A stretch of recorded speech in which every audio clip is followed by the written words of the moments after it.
សូមស្វាគមន៍មកកាន់ channel របស់ខ្មែរ Cisco Learning អូខេហើយសម្រាប់វីដេអូថ្ងៃនេះ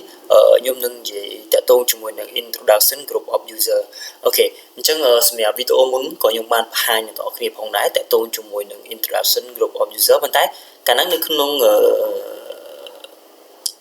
នុងWindows Server 2016អូខេអញ្ចឹងដល់ឡែកយើងធ្វើនៅក្នុង series របស់ Windows Server 2019វិញដងអូខេអញ្ចឹងខ្ញុំនឹងធ្វើការបញ្ចូលអ្នកទាំងអស់គ្នាឬក៏ review ឡើងវិញតាក់ទងជាមួយនឹង group of user អូខេអញ្ចឹងតើ group of user នេះគេប្រើសម្រាប់ធ្វើអីហើយវា work មិន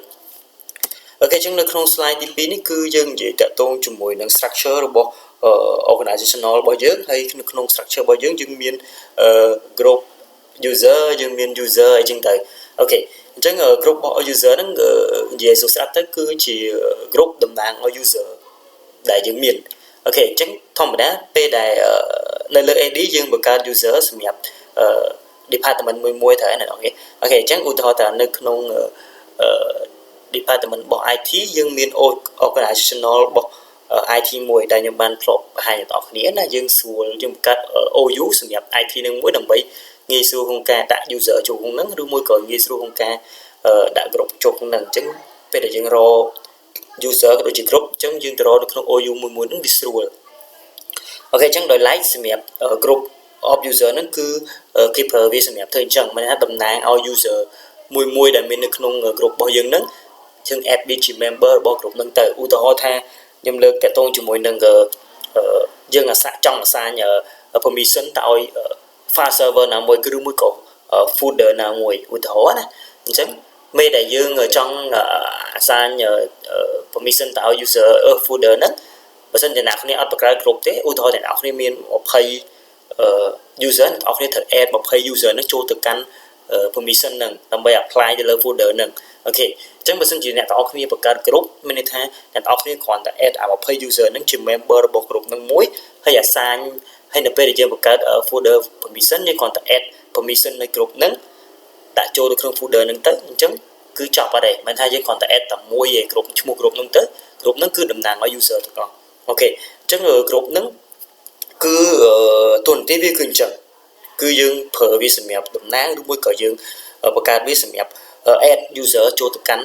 group ហ្នឹងហើយយើង assign group ហ្នឹងទៅកាន់ purpose របស់យើង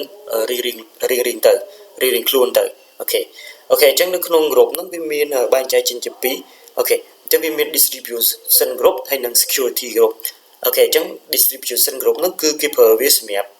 បង្កើត group ដែរប៉ុន្តែតាក់ទងជាមួយនឹង group របស់ email អូខេដូចអ្នកនរគ្នាឃើញនៅស្ថាប័នអ្នកនរគ្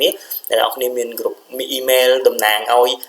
department របស់អ្នកនរគ្នាអញ្ចឹងទៅឧទាហរណ៍ឥឡូវអ្នកនរគ្នានៅក្នុង department របស់អ្នកនរគ្នាdepartment operation ចានៅក្នុង operation យើងមាន user 10នាក់អញ្ចឹងយើងបង្កើត group មួយសម្រាប់តំណាងឲ្យ user 10នាក់ហ្នឹងទៅហើយយើង add user 10នាក់ហ្នឹងទៅកាន់ជា member របស់ group ហ្នឹងអញ្ចឹងដល់ពេលដែលយើង send email send ទៅពេលដែលយើង send អ្នកក្រៅ send email មក send មកឈ្មោះតា group ហ្នឹងទៅអ្នកចឹក10នាក់នៅក្នុង group ហ្នឹងគឺឃើញទាំងអស់អូខេអញ្ចឹងគេហៅថា distribution group អូខេអញ្ចឹងgroup មួយទៀតដែលខ្ញុំបង្ហាញអ្នកនរគ្នាខាងក្រោមនេះអាហ្នឹងគេហៅថា security group គឺ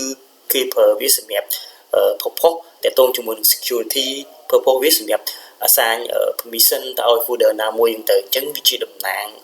ជាឈ្មោះឬមួយជា group តំណាងឲ្យ user ទាំងអស់អូខេអញ្ចឹងនេះគ្រាន់តែជាការ explain អ្នកនរគ្នាទេ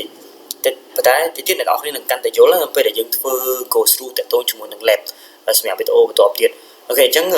សម្រាប់ថ្ងៃនេះខ្ញុំគ្រាន់តែ introduction អ្នកនរគ្នាតាក់ទងជាមួយនឹង group of user ហើយប្រភេទ group of user យើងមានប៉ុន្មានហ្នឹងទៅអូខេអញ្ចឹងដូចដែលខ្ញុំបានបង្ហាញនៅក្នុងនេះអញ្ចឹងណាអូខេអញ្ចឹងអ្នកនរគ្នា for more detail យើងនឹង